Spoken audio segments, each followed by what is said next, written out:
नित्यो नरं चैव नरोत्तमं देवीं सरस्वतीं व्यासं ततो जयम् उदीरये। जय श्रीकृष्ण चैतन्य प्रभु नित्यानंद श्री अद्वैत गदाधर शिवासादि गौरभक्तवृंद। हरे कृष्ण कृष्ण कृष्ण हरे हरे, हरे राम राम राम हरे हरे। निताय गौर श्रीगणाध गुणानंद हरि हरि बोल। निताय गौर श्रीगणाध गुणानंद हरि हरि बोल।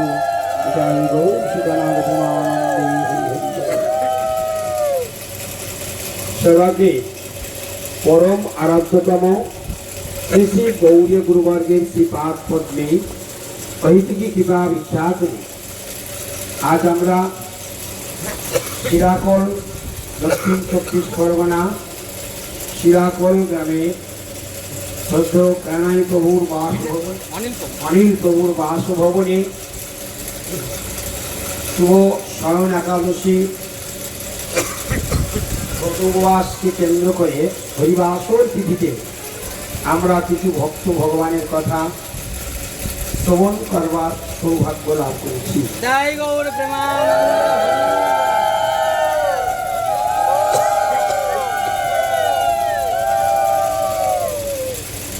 ভগবানের দিব্য বাণী শ্রবণ করাই মানব জীবনের সর্বশ্রেষ্ঠতম কর্তব্য, এটা আমরা সবসময় শুনে থাকি। মানব জীবন সার্থক তখন হয় যার কর্ণকুহরে নিরন্তর ভগবানের দিব্য বাণী প্রবেশ করে, তার কর্ণ ধারণ করা সার্থক হয়। শ্রীমদ্ ভাগবতে বলছে সবির্বরা উষ্টক্ষরে সংস্কৃত পুরুষ পশু ন যত কর্ণপথ উবেত জাতি নাম গদাক্ষর ন যত কর্ণপথ উবেত জাতু নাম গদাগ্রজ। স্বয়ং পরমেশ্বর ভগবান শ্রীকৃষ্ণের আর এক নাম হল গদাগ্রজ। সেই গদাগ্রজ পরমেশ্বর ভগবানের শুদ্ধ নাম যার কর্ণকুহরে প্রবেশ করে না তাদের কর্ণকুহরকে শ্রীমদ্ ভাগবতম বলেছেন দারদুরিকা এবং অর্থাৎ যাদের কর্ণকুহরে ভগবানের নাম প্রবেশ করে না তাদের জিহ্বাকে দারদুরিকা জ্ঞানের জিহ্বা বলেছেন, আর যাদের কর্ণে ভগবানের দিব্যবাণী প্রবেশ করে না তাদেরকে বিলে বত বলেছেন। কিরকম কথা? বিলে বত মানে সর্পের গর্ত তুলে। যে কর্ণে মানব জীবন পেয়েছে সুন্দর দুটি কর্ণ পেয়েছে, অথচ ভগবানের দিব্য বাণী শ্রবণ করে না, ভাগবত বললেন ওটি কর্ণ নয়, ওটি বিলে বত। বত মানে মতো, বিলে মানে সর্পের গর্ত তুলে। এখন বলুন, আমাদের মানব জীবন গ্রহণ করি, এত সুন্দর কর্ম লাভ করি, আমরা সারাদিনে যেসব কথা শুনি তার দ্বারা কি আমাদের জীবন ধন্য হলো? তার ভগবানের বাণী যতক্ষণ না কানের মধ্যে প্রবেশ করবে ততক্ষণ সেটা কিসের গর্ত? একটু জোরে বলুন। সবাই তো বললো না, তার মানে অনেক কালা এখানে আছে। হ্যাঁ, একবার সবাই একসঙ্গে বলবেন, যাদের কর্ণকুহরে ভগবানের দিব্য বাণী প্রবেশ করে না, কৃষ্ণ কথা প্রবেশ করে না, তাদের কর্ণকে ভাগবত কি বলেছে? গৌর প্রেমানন্দে। তাহলে আমাদের জানা উচিত আমরা যেন আর সাপের গর্ত তৈরি না করি, এটা যেন কর্মই হয়। গৌর প্রেমানন্দে। আর কি বলল? আমাদের জিহ্বা আছে, আমরা জিহ্বার দ্বারা কথা বলি, আমরা প্রত্যেকেই প্রচুর পরিমাণে কথা বলি, কিন্তু ভাগবত বলছে যার জিহ্বায় কৃষ্ণ কথা উচ্চারণ হয় না, খুব মন দিয়ে শুনবে, যার জিহ্বায় কৃষ্ণ কথা উচ্চারণ হয় না সেই জিহ্বাটাকে বললেন দারদুরিকা এবং। ওখানে বলেছেন বিলে বত, আর এখানে বলেছেন কি? দারদুরিকা এবং। মানে অবশ্যই, আর দারদুরিক মানে জ্ঞান। তাদের জিহ্বাটা অবশ্যই ব্যাঙের জিহ্বা। গৌরীকে মহারাজ, তাহলে যার জিহ্বায় হরিনাম উচ্চারণ হয় না, হরি কথা কীর্তন হয় না, তার জিহ্বা থেকে কিসের জিহ্বা বলা হলো? ব্যাঙের জিহ্বা। সবাই একসঙ্গে বলবেন তো? যার জিহ্বায় হরিনাম উচ্চারণ হয় না, তার জিহ্বাকে ভাগবত কি বলেছে? তাহলে আপনাদের কারোর জিহ্বা যেন ব্যাঙের জিহ্বা না হয়ে যায়। অতএব এবারে বলছে পাদৌ তৌ ধ্রুম জন্ম ভাদৌ। ভাগবতের এক একটা পয়েন্ট কিরকম সুন্দর, মানব জীবন কি করে ধন্য করতে হবে ভাগবতই বলে দিয়েছেন, সাবধান করে দিয়েছেন। বলছে পাদৌ তৌ ধ্রুম জন্ম ভাদৌ। যদি কারুর পা দিয়েছে ভগবান, পা তো পাখিরও আছে, পশুরও আছে, কিন্তু তাদের পায়ের কথা এখানে বলছে না। যারা মানব জন্ম পেয়েছে, যারা মানব জন্ম পেয়েছে, তাদের পা দুটি যদি তুলসী পরিক্রমা না করে, ভগবানের মন্দির পরিক্রমা না করে, ভগবানের আরতিতে নৃত্য না করে, ভগবানের তীর্থে গমন না করে, তাহলে সেই পাটাকে বলছে ধ্রুম জন্ম ভাদৌ। সবাই একবার বলুন, ধ্রুম জন্ম ভাদৌ বলুন, ধ্রুম জন্ম ভাদৌ। ভাগবত বলছেন যদি মানব জন্ম দেয়া হয়েছিল কিসের জন্য, পয়েন্টটা নোট করবেন। তুলসী পরিক্রমা করতে হবে, ভগবানের শ্রীমন্দির পরিক্রমা করতে হবে, ভগবানের আরতিতে ভগবানের সংকীর্তনে নৃত্য করতে হবে, আর ভগবান যে যে স্থানে লীলা বিলাস করেছেন সেই স্থানে দর্শনের জন্য বাড়ি ছেড়ে গমন করতে হবে, সেই স্থানে ভ্রমণ করতে হবে। এটা যদি না কেউ করে, তাহলে পরের জন্মে ভাগবত পরিষ্কার বলে দিয়েছে ধ্রুম জন্ম ভাজৌ। তাদের পা দুটিকে পরের জন্মে আম গাছ, জাম গাছ, খেজুর গাছ, কাঁঠাল গাছ, সুপারি গাছ করে কাঠ করে দাঁড় করে রাখে। তাহলে যে পা তীর্থ ভ্রমণ করে না, তাদেরকে কি জন্ম দেওয়া হবে? গাছ, বৃক্ষ জন্ম, ধ্রুম জন্ম। ধ্রুম জন্ম মানে বৃক্ষ জন্ম, ধ্রুম জন্ম মানে বৃক্ষ জন্ম করে ভগবান না করিয়ে দেবেন। বলছে যাদের নয়ন, ভগবান আমাদের সুন্দর দুটি নয়ন দিয়েছেন, যাদের নয়ন ভগবানের দর্শন করে না, ভগবানকে, ভগবানের প্রিয়তম ভক্তকে দর্শন করে না, যারা ভগবানের তীর্থ দর্শন করে না, ভগবানের আরতি দর্শন করে না, তাদের চোখ দুটিকে কি করবেন? বললেন বরহাইতে নয়নে নরানাং। সবাই বলুন দেখি, বরহাইতে নয়নে নরানাং। তার মানে সব বুঝতে পেরেছেন তো? বরহাইতে নয়নে নরানাং বলুন, সবাই বলুন, চুপ করে থেকো না, বললেই দাও। ভাগবত তো মুখে উচ্চারণ করলেই দাও। একদম লক্ষ্মীর ভান্ডার ঢুকলে, এই অন্নপূর্ণা ভান্ডার ঢুকলে আপডেট, আর জমালয়ে গিয়ে দেখবে তোমার নামে আপডেট হয়ে গেছে, ভাগবত শ্লোক উচ্চারণ করেছো, সেখানে গিয়ে আপডেট পেয়ে যাবে।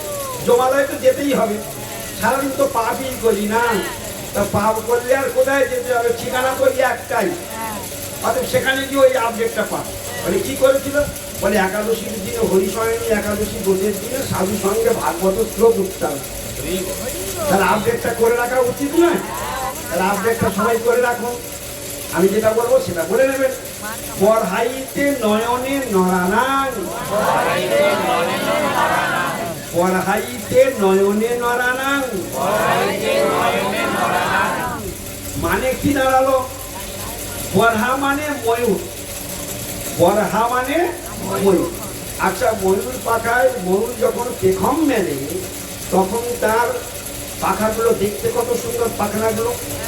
আচ্ছা, প্রত্যেকটা পাখনার পিছনে একটা করে চোখ নেই? ময়ূর পাখায় চোখ নেই?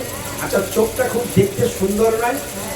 হ্যাঁ, খুব সুন্দর দেখতে, তাই না?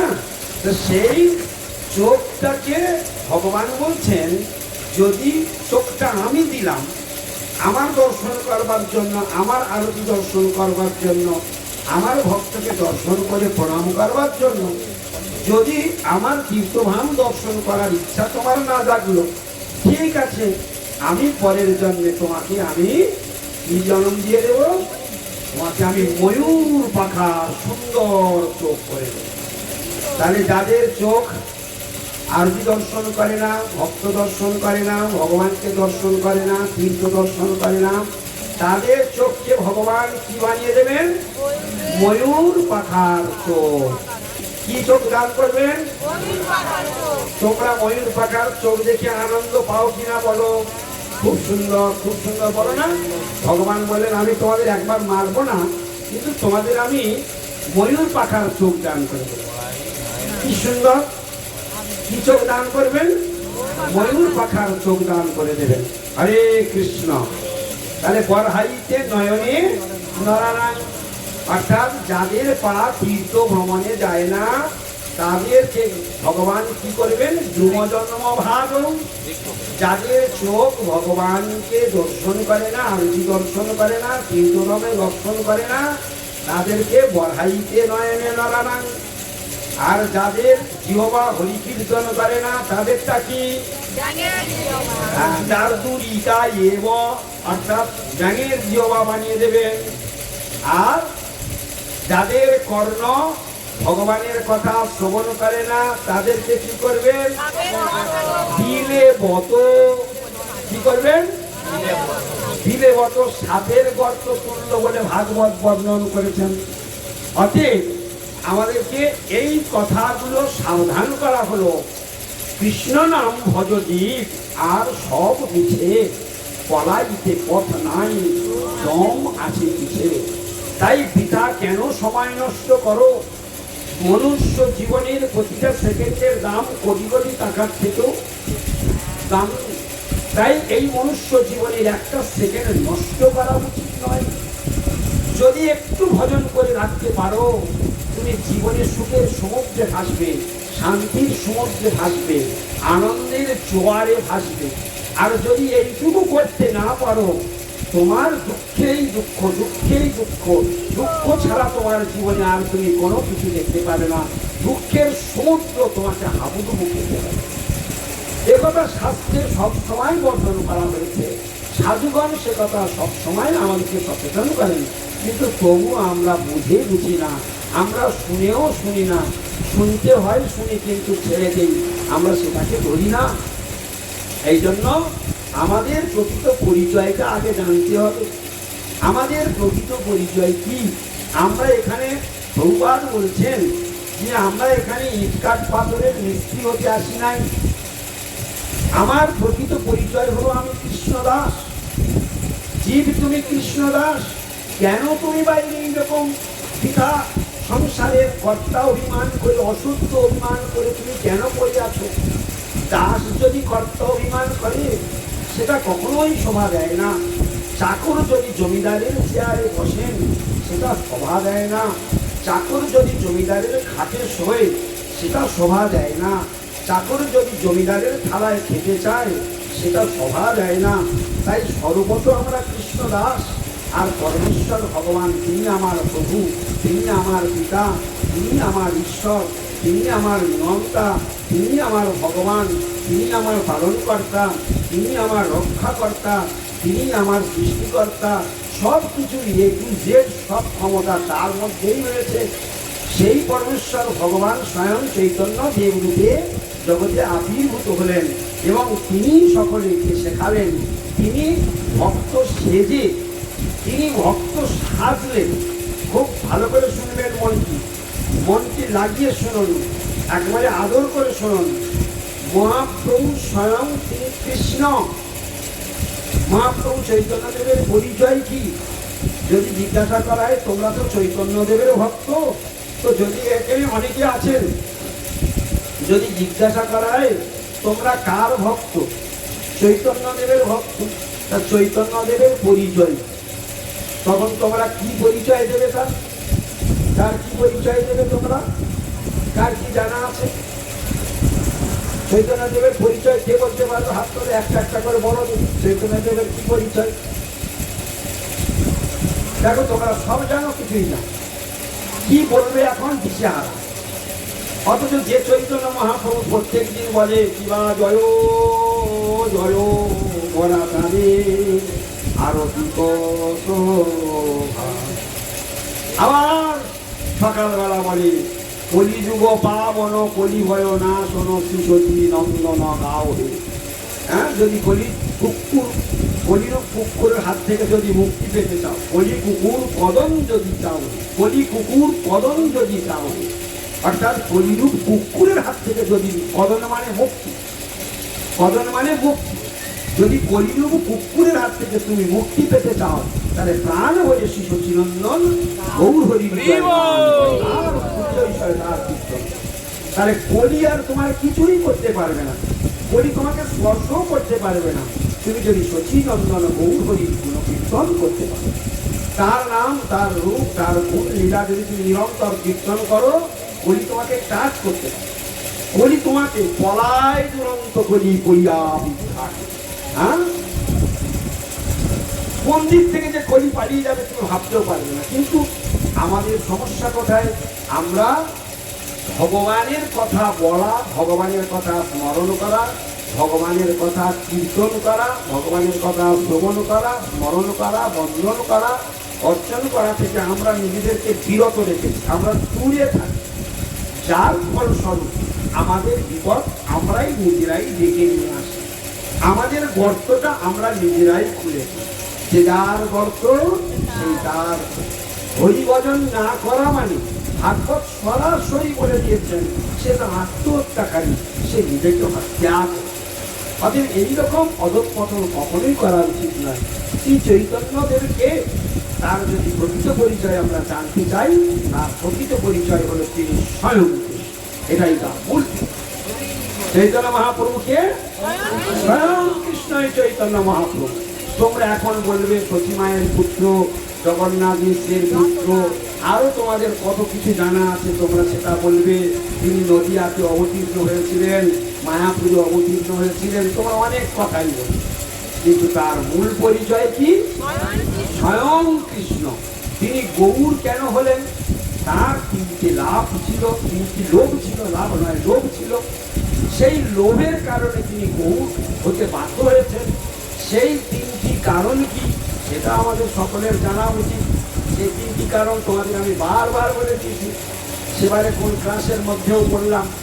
সেই তিনটি কারণ যদি কারোর জানা থাকে, এই যে চৈতন্য চৈতামৃতের ক্লাস এখন রাত্রি 9টা থেকে 10টা পর্যন্ত চৈতন্য চৈতামৃতের ক্লাস আমি নিচ্ছি, 4 দিন হয়ে গেল। যেটা হরিজন মহারাজ নিতেন, যেটা মনসুর মহারাজ নিতেন, সেটা আগামী কমাস পড়েছিল, সময়ের অভাবে আজকে 4 দিন আমি শুরু করেছি। আজকে নিয়ে 5ম দিন। তোমরা যারা এই ক্লাসে নিত্যানন্দ নামত্র গ্রুপে যারা দ্বিতীয় মধ্যে আগে থেকে যুক্ত আছো, তোমরা আজকে থেকে প্রবেশ করবে নিত্যানন্দ নামত্র গ্রুপে। যাদের যাদের নেই তারা অ্যাড করে দেবো, তারা ঢুকে যাবে। যাই হোক, তো চৈতন্য মহাপ্রভু চৈতন্য চরিতামৃতের অন্তঃখণ্ডে এখন সেই লীলা এখন চলছে। তো চৈতন্য মহাপ্রভু চৈতন্য দেবের আসল পরিচয় হলে তিনি স্বয়ং কৃষ্ণ। সেদিন কথা প্রসঙ্গে প্রথম দিন কি দ্বিতীয় দিনে এই কারণটি ব্যাখ্যা হয়েছিল যে কৃষ্ণ কেন গৌর হলো। এ প্রসঙ্গে আমি তোমাদেরকে কোনো সময় বলেছিলাম চিরাতে, তোমাদের কারোর মনে আছে? তোমরা কেউ বলতে পারবে যে কৃষ্ণ কেন গৌর হলো, চৈতন্য দেবের পরিচয় কি? এই কথাগুলো শোনার নাম ভগবানের কথা শোনা। ভগবানের কথা শোনা মানে ভগবানকে জানা। ভগবানকে জানা মানে দিব্যজ্ঞানের উদয় হওয়া। দিব্যজ্ঞান উদয় হওয়া মানে অজ্ঞান অন্ধকার দূর হয়ে যাওয়া। অজ্ঞান অন্ধকার দূর হয়ে যাওয়া মানে স্বরূপ ধর্মে প্রতিষ্ঠিত হওয়া। স্বরূপ ধর্ম প্রতিষ্ঠিত হওয়া মানে স্বরূপেতে সবার হয় গোলকেতে স্থিতি। তাহলে আমরা ভগবানের কথা শুনবো কেন? হ্যাঁ, পরিষ্কার হয়ে গেল। এসব কথাগুলো আমাদেরকে জানতে হবে, এই কথাগুলো আমাদেরকে বুঝতে হবে। তাহলে চৈতন্য দেবের পরিচয় কি? তিনি স্বয়ং কৃষ্ণ। তার সেই কৃষ্ণ কি করে গৌর হলো, আবার গৌর কি করে কৃষ্ণ হলো, এরকম অদ্ভুত লীলা সেটা কোথায় ছিল? শ্রী চৈতন্য চরিতামৃতে যে 14টি শ্লোকে কৃষ্ণদাস কবিরাজ গোস্বামী পাদ বন্দনা করেছেন, তার মধ্যে 5 এবং 6 নম্বর শ্লোক, প্রথম থেকে 6টি শ্লোক গৌর সুন্দরের বন্দনা, তারপরে 5টি শ্লোকে নিত্যানন্দ প্রভুর বন্দনা করেছেন কৃষ্ণদাস কবিরাজ গোস্বামী, তারপরে 2টি শ্লোকে তিনি অদ্বৈত আচার্য প্রভুর বন্দনা করেছেন এবং তারপরে 1টি শ্লোকে তিনি পঞ্চতত্ত্বের বন্দনা করেছেন। তাহলে মোট কটি হলো? 14টি হলো। একটা শ্লোকে সেই পঞ্চতত্ত্বের বন্দনা, তাহলে 6, 5, 2, 1 কত হলো? 14টি শ্লোকে তিনি মঙ্গল আচরণ করেছেন। এই 14টি শ্লোক যারা প্রকৃত কৃষ্ণ ভক্ত হতে চায়, এই 14টি শ্লোক প্রত্যেকের মুখস্থ করে নেওয়া উচিত। প্রত্যেকের এই 14টি শ্লোক মুখস্থ করা উচিত। বন্দে গুরু ঈশভক্তান ঈশম ঈশ অবতারকান তৎপ্রকাশাংশ্চ তৎশক্তি শ্রীকৃষ্ণ চৈতন্য সংযতম বন্দে শ্রীকৃষ্ণ চৈতন্য নিত্যানন্দ সহদিত গৌরদয়ে পুষ্পবন্দৌ চিত্তৌ ছন্দৌ তমনিরৌ যদ্বৈতং ব্রহ্মোপনিষদি তদভিয়স্য তনুভা যো আত্মা অন্তর্জামি পুরুষৈ বিশু অশেষ বিভব ষড়ৈশ্বর্য পূর্ণজয় ভগবান স্বয়ময়ম ন চৈতন্যাৎ কৃষ্ণাৎ জগতি পরতত্ত্বং পরমিহ অনর্পিত চিরাজ গুরুণয়া অবতীর্ণ কলৌ সমর্পয়ত মন্নত উজ্জ্বল রসাংশ ভক্তিশ্রিয়ম হরিপুরত সুন্দর দ্যুতি কদম্ব সন্নিপীত সদা হৃদয় স্কন্দরে স্ফুরতুব শচীনন্দনম রাধা কৃষ্ণ প্রণয় ব্যক্তি রাধু শক্তিরাস্মাৎ একাত্মানামোপি ভুবিপুরা দেহ হৃদৌ চৈতন্যাখ্যাং প্রকটমধুনা তৎস্বয়ং চৈকমাত্তম রাধা ভাবোদ্যুতি সুবলিতম নৌমি কৃষ্ণ স্বরূপম শ্রীরাধয়া প্রণয় মহিমা কীর্তিশোভা নৈরাশ্চাদ্য চেনাদ্ভুত মধুরিমা কীর্তিশোভা মদীয় সৌক্ষণ চাষা মদনুভবত কীর্তিসং বেতিলভাত তদ্ভাবার্থ সমজনী শশীগর্ভ সিন্ধু হরিন্দু। এই 6টি শ্লোক আমরা মহাপ্রভু সম্বন্ধে যে 6টি শ্লোকে কৃষ্ণদাস কবিরাজ গোস্বামী বন্দনা করেছেন, সেই 6টি শ্লোক আমরা শুনলাম, কিন্তু সেই 6টি শ্লোকের একটি মানেও আমরা বুঝতে পারলাম না। এই চৈতন্য চৈতন্যের ক্লাসের প্রথম দিন না দ্বিতীয় দিনে এই কথাটা আলোচনা হয়েছিল। প্রথম দিনেই আলোচনা হয়েছিল, অসংখ্য ক্রমে আলোচনা হয়েছিল কৃষ্ণ কেন গৌর হল। তাই সেখানে কৃষ্ণের 3টি লোভের জন্ম হয়েছিল। একটু আগে আমরা শুনলাম যে চৈতন্য মহাপ্রভুর পরিচয় কি, তখন আমরা শুনল কি তার উত্তর, তিনি স্বয়ং কৃষ্ণ।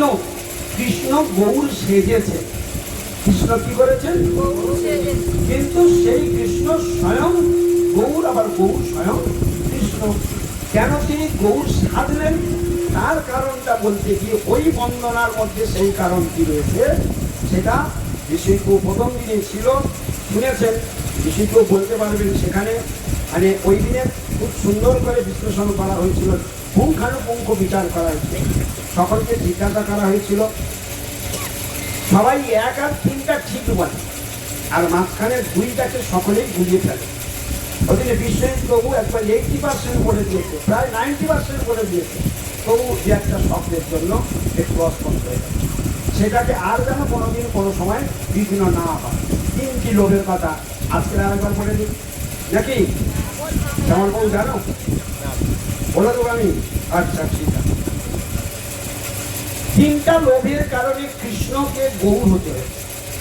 খুব ভালো করে বুঝবেন, আর জীবনে ভুলে যাবেন না। যদি ভুলে যান তো শুনে কি হবে, একেবারে মানে এমন করে ব্রেনে ধরে রাখুন আর জীবনে ভুলব।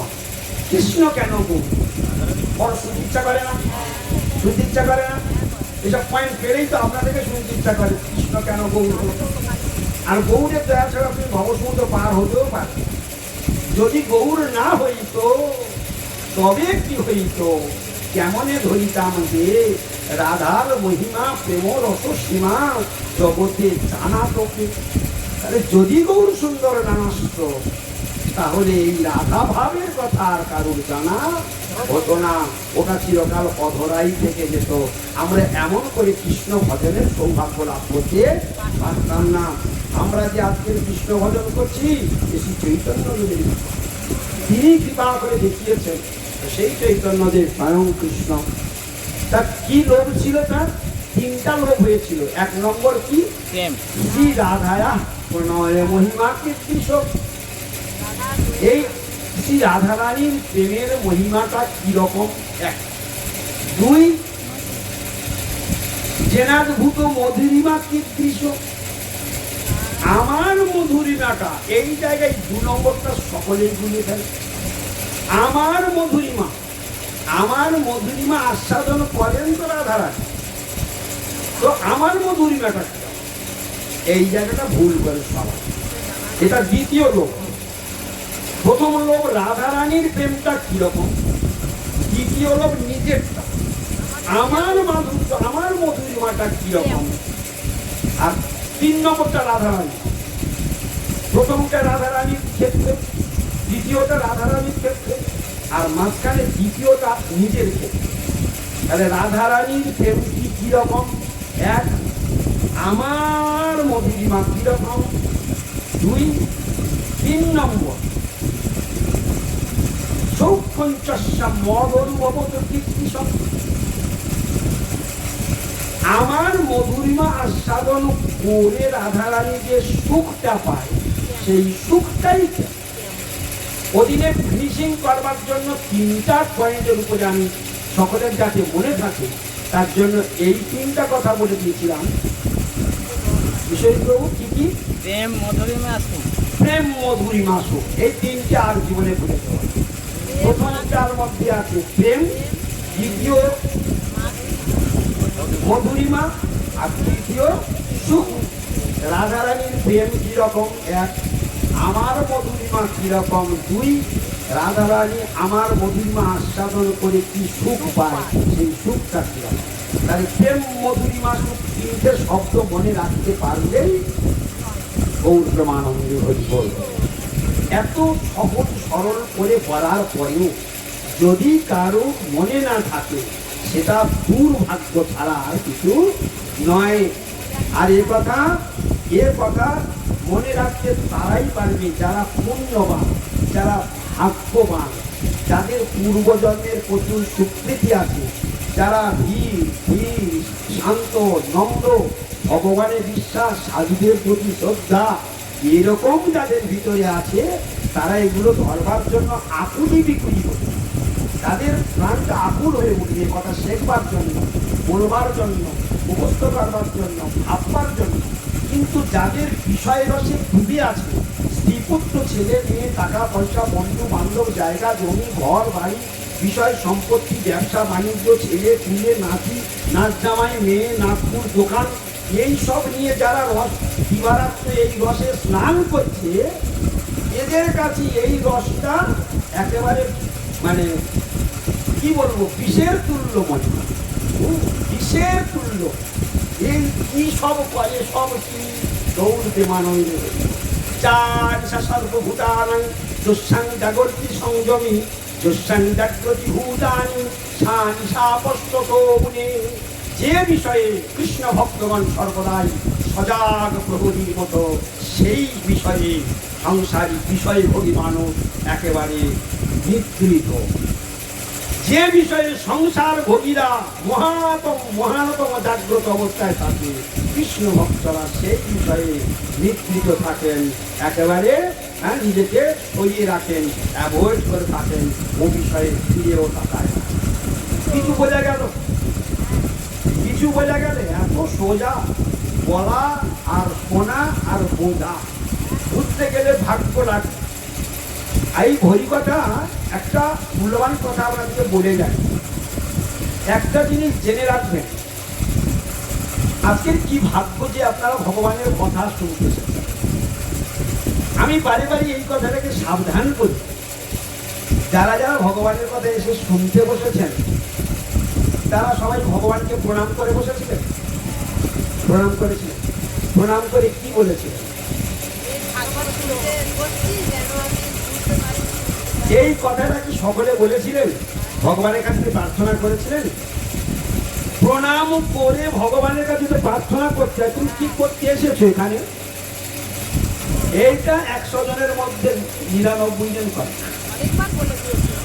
সব বলে বলে আমি পরপর শিখিয়ে দিয়েছি, যদি ভগবানের কথা ধরতে চাও তাহলে তার কাছে আগে বিনয় স্বীকার করো, নতি স্বীকার করো, তাকে প্রণাম করো, তার কাছে প্রার্থনা করো, হে ভগবান আমি তো তোমার কথা শুনতে এসেছি, আমি যেন তোমার কথা বুঝতে পারি।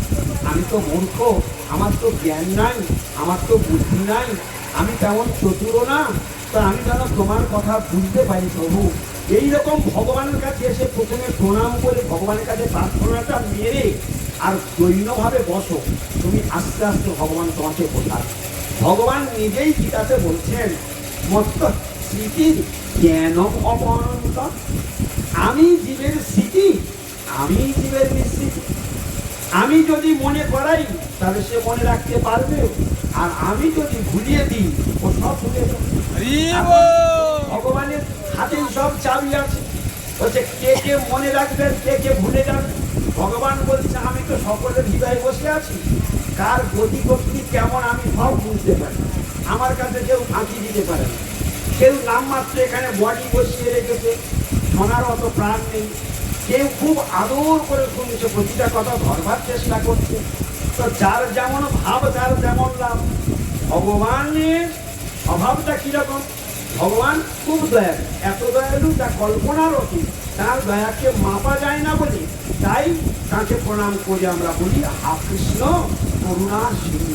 তুমি করুণার স্রোত। সমুদ্রের গভীরতা যেমন মাপা যায়, সমুদ্রের জলরাশি যেমন মাপা যায়, সমুদ্রের ঢেউ সংখ্যা যেমন মাপা যায় না, গণনা করা যায় না, সমুদ্রের কুল কিনারা মাপা যায় না, সমুদ্রের পরিধি মাপা যায় না, এতটাই সমুদ্র। তার সঙ্গে তুলনা করলেন কৃষ্ণের করুণা। তার কৃষ্ণ কিসের সমুদ্র? করুণার সমুদ্র।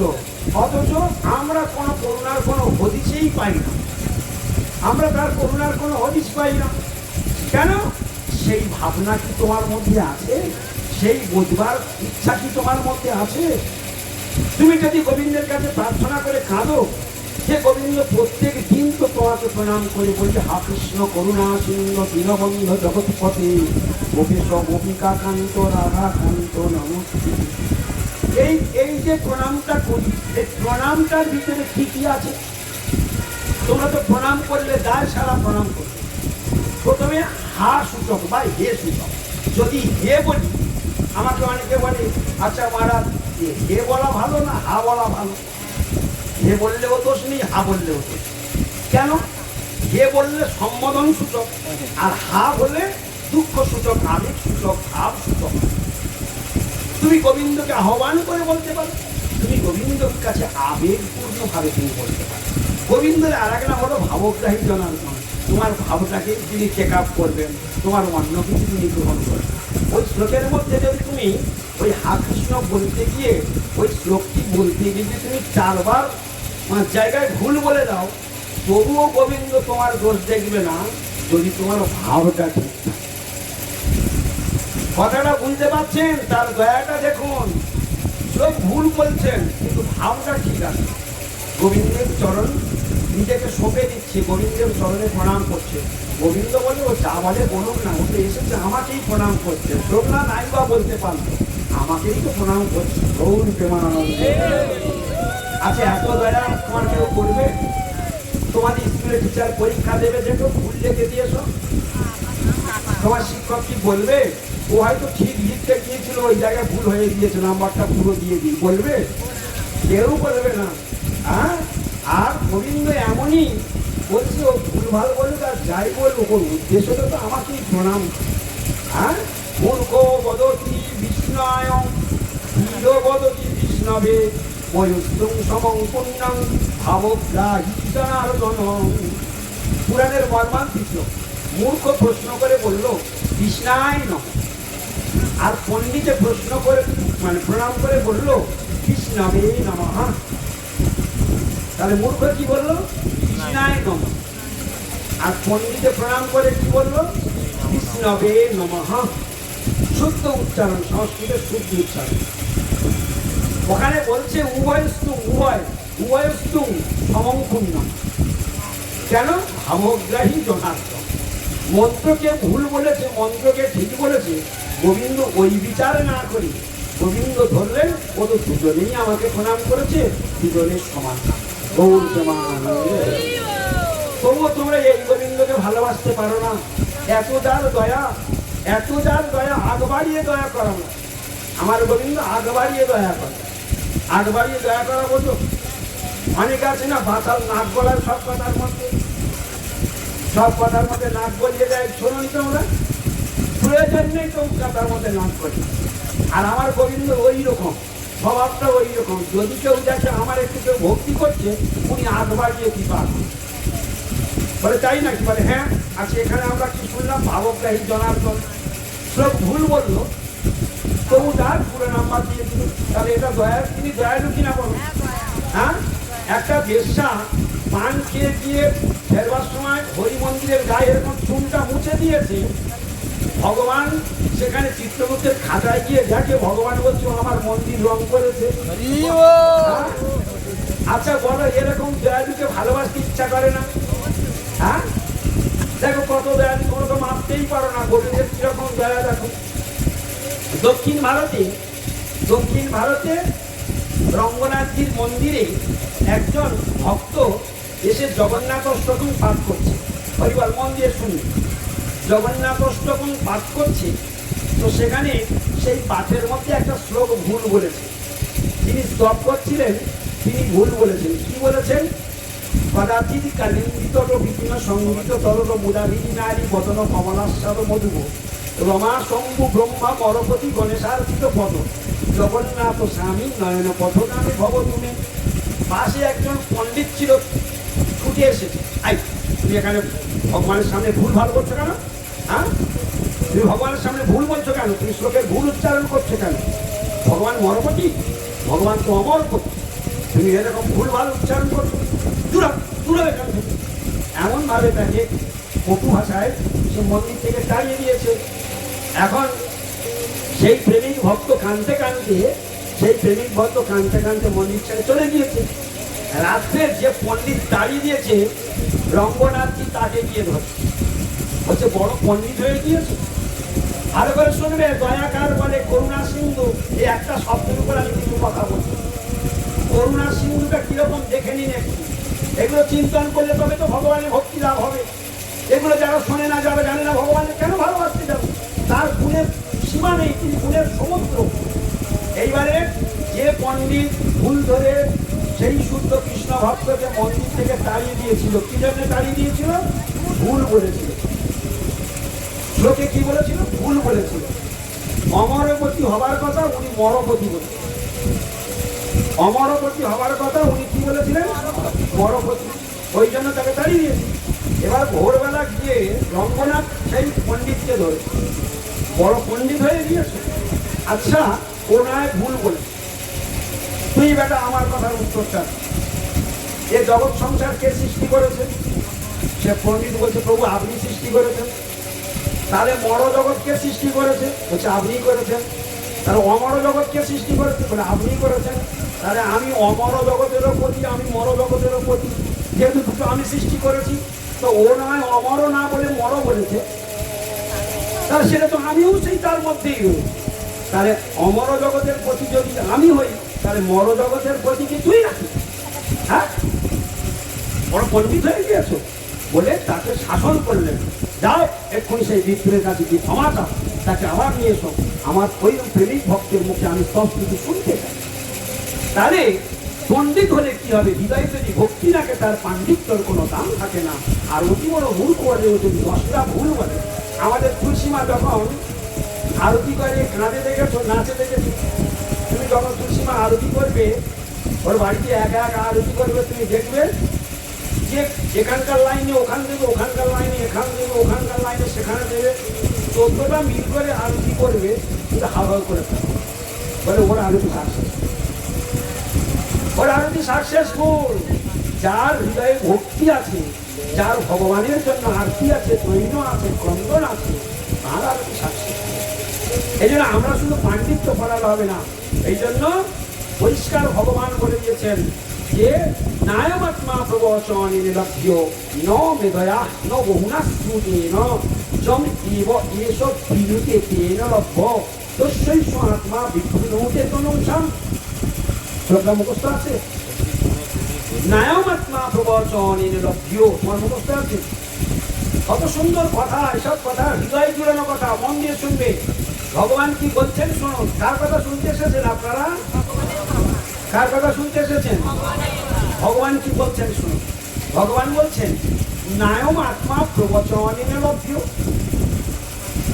বড় বড় বক্তৃতা দিলে বা পাণ্ডিত্যের কচকচানি দেখালে তার দ্বারা আমি বশীভূত হই না, তবু সে আমাকে লাভ করতে পারবে না। নায়ম আত্মা ন অয়ম আত্মা প্রবচনের লক্ষ্য। আমি আত্মার আত্মা পরমাত্মা বিশ্ব চরাচরে সর্বাত্মার আত্মা প্রকৃতির পথ। আমি সেই সর্ব আত্মার আত্মা পরমেশ্বর ভগবান। নায়ম আত্মা প্রবচনের লক্ষ্য। বক্তৃতা দিলেই যে আমাকে পাবে তার কোনো মানে নেই। নিজের মুখে বলছেন ভগবান। ন মেধয়া, তুমি যদি প্রচুর প্রচুর পরিমাণে বুদ্ধিমান হও, পণ্ডিত হও, ন মেধয়া, তথাপি তুমি আমাকে লাভ করতে পারবে। বহু না শ্রুতে বহু বহু হরি কথা যদি তুমি শ্রবণ করো, বহু আমাকে লাভ করতে পারবে। আশ্চর্য কথা না? হ্যাঁ, শ্রবণ করলেই ভগবান পাওয়া যাবে। সাধুরা বলছে ভগবানের কথা শুনলেই ভগবত প্রাপ্তি হবে। কত কথা বলছে সাধুরা। হরিকথা কীর্তন করলেই ভগবত ভক্তি হয়ে গেল, হরিকথা শ্রবণ করলেই ভগবত ভক্তি হয়ে গেল। হ্যাঁ, এগুলো বলছে। যারা শ্লোক মুখস্থ রাখতে পারে তাদের মেধা আছে, বুদ্ধি আছে। ভগবান তিনটাকেই খেটে দেবে। বড় বড় বক্তৃতা দিলে কীর্তন করলেও আমাকে পাবে না। খুব যদি মুখস্থ বিদ্যে থাকে, তোমার যদি প্রচুর মুখস্থ করার টেকনিক থাকে, তথাপিও সেই পাণ্ডিত্যের দ্বারা আমাকে লাভ করতে পারবে না। আর বহু বহু হরি কথা যদি তুমি শ্রবণ করো, তবুও তুমি আমাকে লাভ করতে পারবে। তাহলে কে ভগবান পাবে? কে ভগবান পাবে তার উত্তর পরের লাইনে দিচ্ছে, সেইটা আবার শোনো। কে ভগবান পাবে? শুনতে ইচ্ছা করছে না? কে ভগবান পাবে আমি বলে দিচ্ছি, তোমরা এবার শোনো। চম এব এসব বিনুতে তেন লভ্য। সবাই বুঝতে পেরেছো? উত্তর দেওয়া হয়নি, উত্তর দেওয়া হয়নি। চম এব, সবাই বলো, জোরে বলো। চম এব বিনুতে চম এব এস চম এব এস বিনুতে তেন লভ্য। তেন লভ্য মানে তার দ্বারা ভগবান লাভ হবে, সে ভগবানকে লাভ করতে পারবে। তেন মানে তার দ্বারাই সম্ভব, লভ্য মানে লাভ হবে, অর্থাৎ সেই ভগবানকে লাভ করতে পারবে। চম এব এস বিনুতে, চারটে শব্দ। চম এব এস বিনুতে, সবাই বলেছ? চম এব এস বিনুতে, চম এব এস বিনুতে তেন লভ্য। চম মানে যাকে, বাংলা মানে এবার আপনারা মনে মনে ফিট করুন। যম মানে যাকে, এব মানে অবশ্যই, এস মানে এই পরমেশ্বর ভগবান, বিরুদ্ধ মানে পছন্দ করে। বাংলা মানে কি দাঁড়ালো? ধরে বলুন বাংলাটা। তাহলে ভগবান যাকে অবশ্যই পছন্দ করে। তা আমরা যেভাবে জীবনটা করি, সারাদিন পরনিন্দা পরচর্চা করি, আমরা যেভাবে মানুষকে কষ্ট দেই, দুঃখ দেই, স্বার্থপরতা করি, ভগবানকে ভুলে থাকি, তাহলে ভগবান আমার প্রতি খুব প্রসন্ন হবে তো? হ্যাঁ, তাহলে বোঝা গেল কি আমি ভগবানকে পছন্দ করি, কিন্তু ভগবান আমার পছন্দ করে না। কারণ আমি নামে তিলকমালা ঝোলা নিলে কি হবে? আমি সারাদিন অসৎ সঙ্গ, অসৎ কথা প্রতি উচ্চারণ হয়। আমার হরিনাম করতে ভালো লাগে না, আমার কীর্তন মুখস্থ করতে ভালো লাগে না, আমার শ্লোক মুখস্থ করতে ভালো লাগে না, সাধু সঙ্গে যেতে ইচ্ছা করে না, নাম অর্থে যেতে ইচ্ছা করে না। যদি বা যাই, নামমাত্র বসি, খাই দাই, চলে আসি, আস্তে আস্তে পরনিন্দা পরচর্চা করতে, দোষ দর্শন করতে করতে চলে আসি।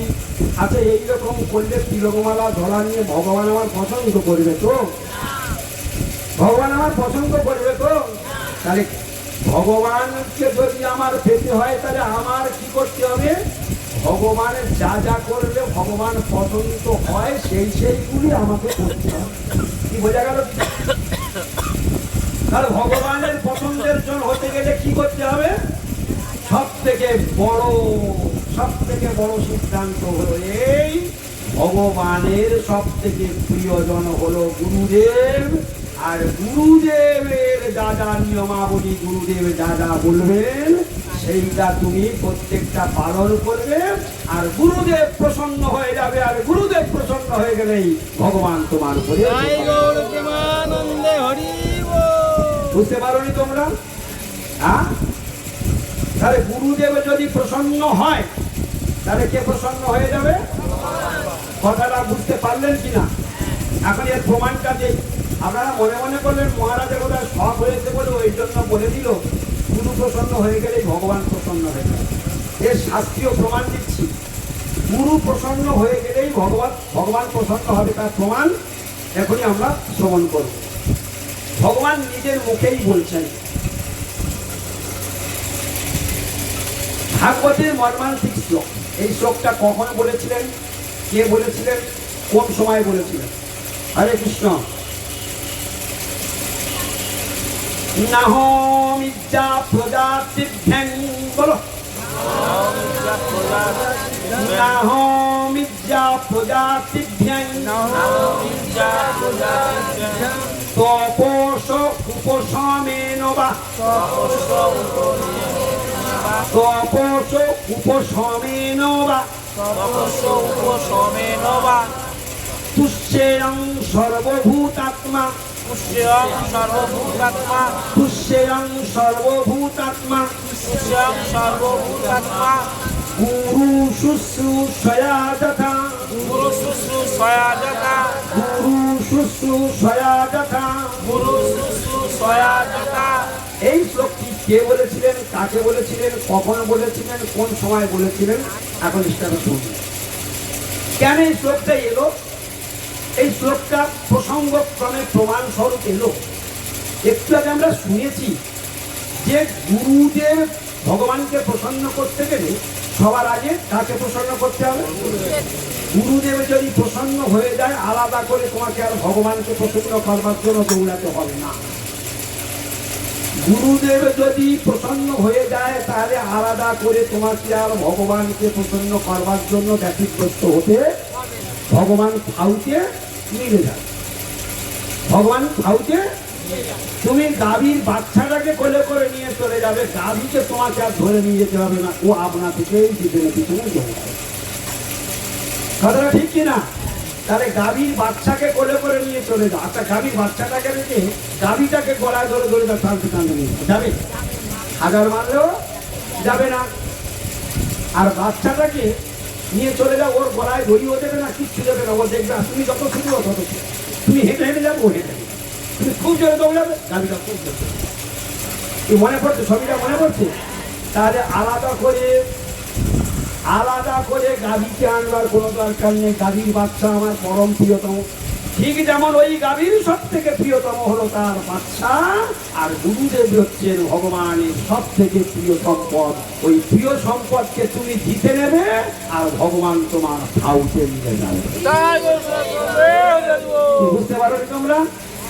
হ্যাঁ, এখন চলুন এই শ্লোকটা মধ্যে কি অর্থ আছে সেটা পরে শুনবো। একবার বলে দিয়েছি। এবার চলুন এই শ্লোকটি পরমেশ্বর ভগবান স্বয়ং সুদামা বিপ্রকে বলেছিলেন। ছোটবেলায় দুই বন্ধু, বাল্যবন্ধু পড়াশোনা করেছিলেন এক পাঠশালাতে, শান্তিপনি মণির পাঠশালায় পড়াশোনা করেছিলেন। তারপর কালক্রমে কৃষ্ণ স্বয়ং দ্বারকাধীশ, দ্বারকার রাজা, আর তিনি অত্যন্ত দরিদ্র হয়ে থাকলেন সুদামা বিপ্র কর্মের ফেলে। বহুদিন পরে ভগবত ইচ্ছায় দুই বন্ধু মিলন হল দ্বারকাতে। শ্রীকৃষ্ণের দ্বারকাধীশের নির্দেশ ছিল দুয়ারে যদি কোনোদিন ব্রাহ্মণ এসে দাঁড়ায় তাহলে আমার বলবার প্রয়োজন নেই, তাকে তৎক্ষণাৎ ব্রাহ্মণ বৈষ্ণবের দ্বার কোনোদিন যেন মানা না হয়। সকলেই আসবে, আমার পারমিশন না হলে ছাড়বে না, কিন্তু ব্রাহ্মণ বৈষ্ণব যদি দুয়ারে আসে তাহলে অবশ্যই তাকে পথ ছেড়ে দিলেন। তো সুদামা বিপ্র যখন এসেছিলেন দ্বারকাতে, কি অপূর্ব দৃশ্য সেই দিন! এমন মলিন বসন, শতছিন্ন বসন। সেই বসনে যখন এসে দুয়ারে দাঁড়াবেন, প্রহরীরা জিজ্ঞাসা করলেন, আপনি কি, আপনার পরিচয় কি, আপনি কেন এসেছেন?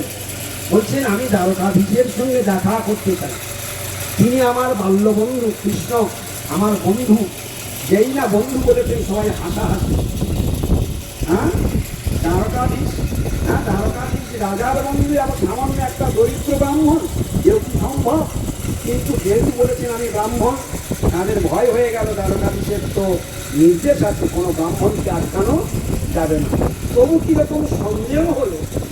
ঠিক আছে, আপনি বসুন, দেখছি বলে প্রহরী গিয়ে যখন ভগবানকে খবর দিলেন যে প্রভু, তারে একজন ব্রাহ্মণ এসেছে, তিনি বলছেন তিনি সুদামা, তিনি আপনার বাল্যবন্ধু।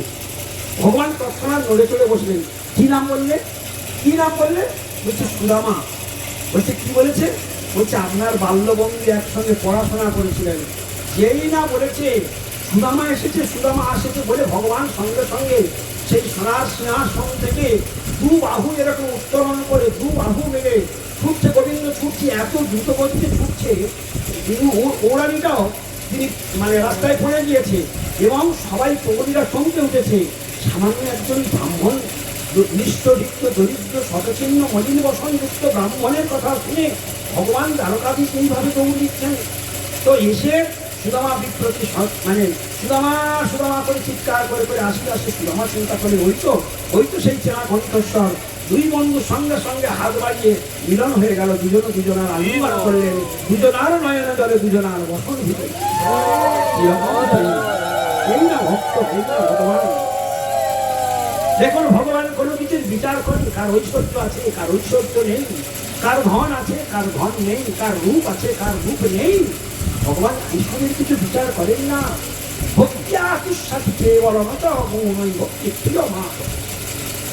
ভগবান কিসের বিচার করে? ভগবান কেবল ভক্তির বিচার করে, নচ গুণই, কোন গুণের বিচার করে না। ভক্তির প্রিয় মাধব, একমাত্র ভক্তির প্রিয় হলো মাধব। তাই সুদামা বিপ্রে হৃদয়ে ভরা ভক্তি, তাই ভক্তির দ্বারা ভগবানকে বশীভূত করে রেখেছেন। আলিঙ্গন দেখে সমস্ত প্রহরীরা পর্যন্ত আপ্লুত হয়ে গেলেন। এত প্রেম, এত প্রেম! দ্বারকাধীশের সঙ্গে একজন এই শতছিন্ন মলিন বসনযুক্ত ব্রাহ্মণের এরকম প্রেম কিছু থাকতে পারে, এটা কল্পনারও অতীত, তারা বিশ্বাস করতে পারছে। তারপর সাগরে যখন নিয়ে যাচ্ছেন, তখন প্রহরীরাও সঙ্গে সঙ্গে তার অভ্যর্থনা করবার জন্য তারাও মানে স্বয়ং দ্বারকাধীশের পিছনে পিছনে চলতে লাগলেন, যদি চাকরি চলে যায় আমাদের। হ্যাঁ, সেই ভয়ে তারা ভীত সন্ত্রস্ত হয়ে তারাও অভ্যর্থনা কার্যে যোগদান দিলেন এবং শেষ পর্যন্ত যখন রাজপ্রাসাদে প্রবেশ করালেন, সোনার সিংহাসন রাজপ্রাসাদ দেখছেন। তারপর রাজ সিংহাসনে যখন বসালেন, রাজ সিংহাসনে বসিয়ে নিজে স্বয়ং ভগবান, দেখুন ভগবান কিরকম বিচার করবেন, এগুলো চিন্তা করবেন, ভুলে গেলে হবে না। ভগবান স্বয়ং সুদামা বিপ্রকে, ভক্তকে ভগবান কোথায় রাখে দেখুন। নিজের সোনার সিংহাসনে বসিয়ে নিজে পাদ ধৌত করছে, জল দিয়ে সুদামা বিপ্রের পাদ ধৌত করছে। রুক্মিণী আদি সত্যভামা আদি মহিষীগণকে তারা পাদ ধৌত করছে, তারা চরণ ধোয়াচ্ছে, চরণ মচাচ্ছে। হ্যাঁ, আর ব্রাহ্মণের গুণকীর্তন করছেন ভগবান। অপূর্ব চরিত্র ভগবানের। তারপর যখন এই সমস্ত কার্যগুলি হয়ে গেল, এখানে আর একটা সুন্দর লীলা আছে, খুব মারাত্মক লীলা ভক্তগণ বর্ণন করেন। তো কৃষ্ণ মানে যখন পাদভক্ত হয়ে গেছে, তো রুক্মিণী আদি মহিষীগণ একে একে এসে প্রণাম করছেন, একে একে এসে প্রণাম করছেন। তো কৃষ্ণ বলছেন যে সব, হ্যাঁ সব আমার স্ত্রী এগুলো, হ্যাঁ তো তোমার বন্ধু নিয়ে সব। তো এক একটা প্রণাম করছে, আয়ুষ্মান ভব, আয়ুষ্মান ভব, আয়ুষ্মান ভব, একের পর এক লাইন ধরে আসছে। 10, 20, 30, 40, কত আর হাত তুলবে? আয়ুষ্মান ভব, আয়ুষ্মান ভব।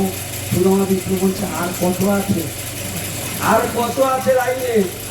বললে কি বলবো বন্ধু, বেশি নেই, মাত্র 16,108। সুদামা বিপ্র বললেন কৃষ্ণ তুই কি করেছিস, হ্যাঁ এত বিয়ে করেছিস তুই? বলে হ্যাঁ বন্ধু কি করবো, উপায় তো নেই, হ্যাঁ দিদির ইচ্ছায় ভগবানের ইচ্ছায় যা ঘটবার তাই ঘটেছে। এই করতে করতে আয়ুষ্মান ভব হাত হাত তোলে না, চুপ করে কত হাত চলবে, হাত তো ব্যথা হয়ে যায়। সে যাই হোক, এইভাবে যখন সব প্রণামাদি কার্য হয়ে গেল, প্রণামী পুরো থাক আর প্রণাম করতে হবে না, আমি আর কারো আসতে হবে না, আমি একেবারেই সকলের আশীর্বাদ করে দিচ্ছি আয়ুষ্মান। হ্যাঁ। তো এইরকম ভাবে কথোপকথন শেষ হয়ে যখন গেল, এইবার দুই বন্ধু একান্তে আলাপে বসেছেন, তখন সেই ছোটবেলায় সেই গুরুকুলের কথা দুই বন্ধু এবার চর্চা করছে। হ্যাঁ, ছোটবেলায় যদি বাপের বাড়ি যায় আর সে কাকার মেয়েটা আর ওই জ্যাঠার মেয়েটা যদি একসঙ্গে দেখা হয়, কত বছর পরে 36 বছর পরে দুজনের দেখা হয়েছে। দুজনে দুপুরবেলা কি করে পরের কাছে ঢিল মেরে আম পাড়তো, কি করে কি করতো, তার কি ক্ষতি করেছিল, কে কোন দিনে বেঁধেছিল, সে কোন, সব সেই কথাগুলো স্মরণ করছে। তাদের মজা লাগছে কিনা? হ্যাঁ, এতদিন পরে তারা দুজনে চর্চা করছে। আজকে সুরমা বিপ্রার প্রাণ গোবিন্দ দুজনেই দুই বন্ধু, তারা সেই প্রেমের কথা আলোচনা করছে, ছোটবেলার কথা মন্থন করছে। এই করতে করতে গুরু সেবার কথা বলতে গিয়ে হঠাৎ তখন কৃষ্ণ এই শ্লোকটা বলেছিলেন। সুদামা বিপ্রকে বললেন, নাহম ইজ্জা পূজা তিথ্যাং তপসু উপসমে নবাং তুষ্যাং সর্বভূত আত্মা গুরু শুশ্রূষায়া যথা। হে সুদামা বিপ্র, এ বিশ্ব সংসারে যত প্রকার ভক্তঙ্গ যাজন আছে আমাকে প্রসন্নতা করবার জন্য, আমার তো কোটি কোটি ভক্ত আমার সেবা পূজা করে আমার প্রসন্নতা অর্জন করবার জন্য, কিন্তু ওই দিদি কেন ঘুমাচ্ছে, জিজ্ঞেস করতো আছে কেন ঘুমাচ্ছে, সারাক্ষণ শুধু ঘুমায়।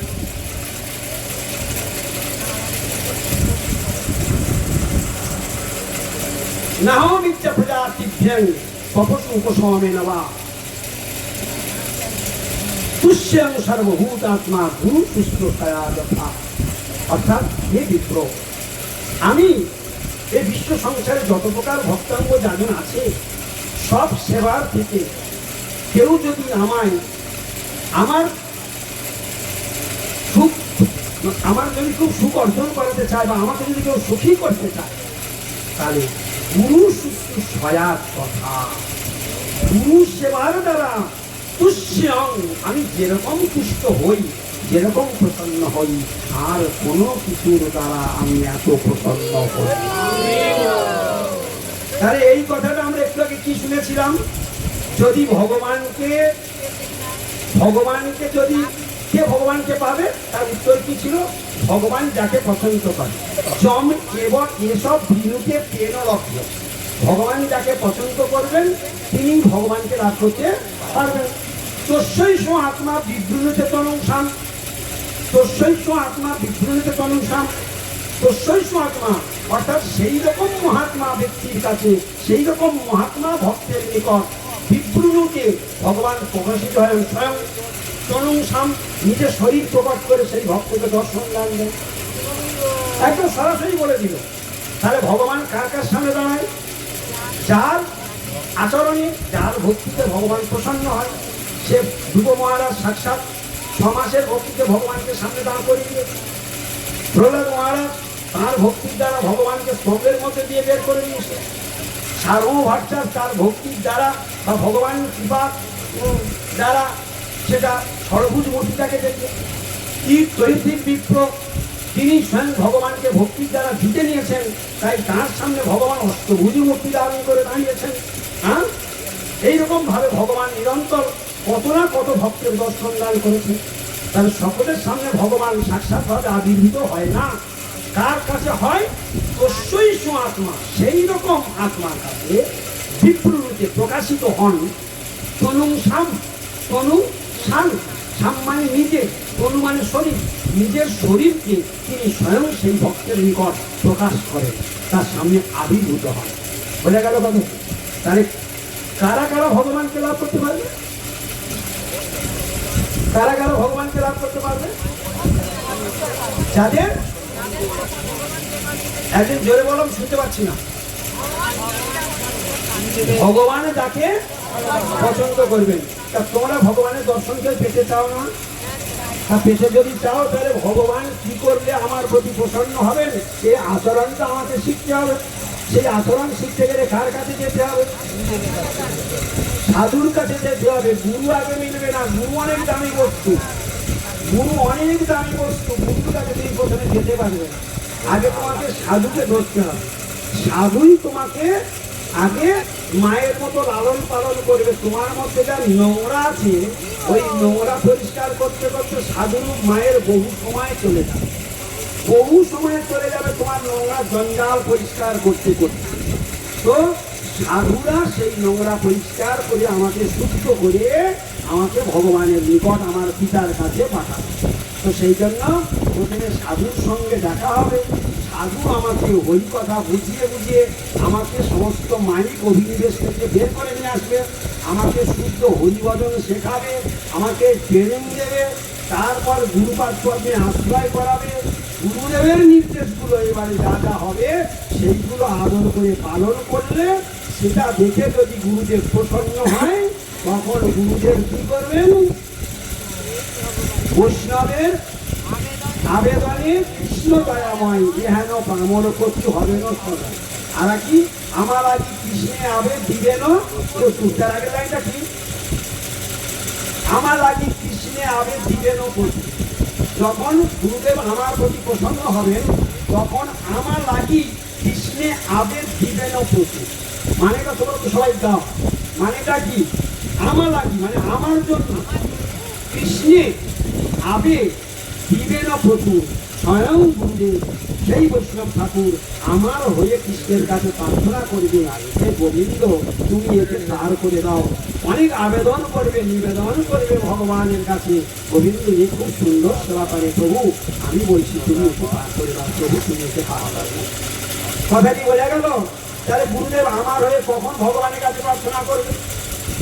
অনেক সময় আমি গুরুদেবের মুখে বলতে শুনেছি, তার শিষ্যরা যখন বড় বড় বিপদে পড়ে হাসপাতালে থাকে গুরুদেবের কাছে খবর যায়, গুরুদেব আইয়ে যখন বাড়িতে এরকম বিপদ হয়েছে না হাসপাতালে, গুরুদেব আমি এরকম বলতে শুনেছি অনেক সময়, ঠিক আছে চিন্তা করো না আমি ভগবানের কাছে প্রার্থনা করবো।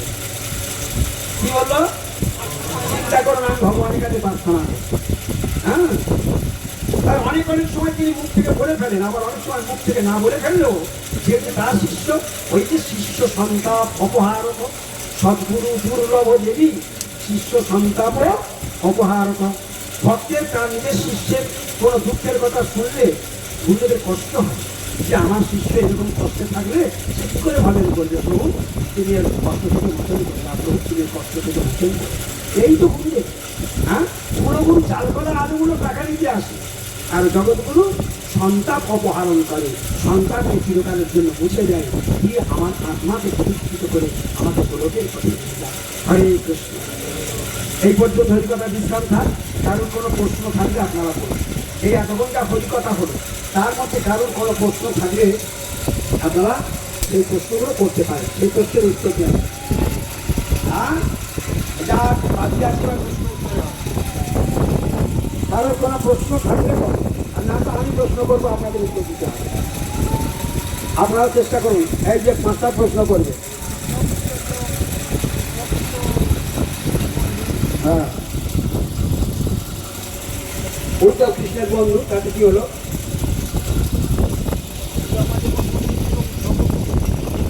প্রশ্নটা করুন। সুদামা যেমন বন্ধু, উদ্ধব তেমন বন্ধু, ঠিক কথা না? প্রশ্নটা আসুক ওখান থেকে, প্রশ্নটা ক্লিয়ার করা গেল না। আর কাছে প্রশ্ন আছে বলো? হরে কৃষ্ণ। তাহলে কোনো প্রশ্ন নেই তো? তাহলে আমি প্রশ্ন করি, এবার আমি প্রশ্ন করি। চৈতন্যদেবকে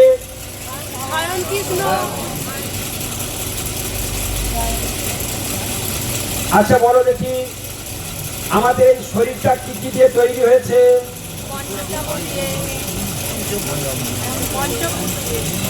এই শরীরটা কি দিয়ে তৈরি হয়েছে? পঞ্চভূত দিয়ে। পঞ্চভূতটা কি? আর শরীরে কিছু নেই? আছে। এই শরীরটার কটা প্রোডাক্ট আছে টোটাল?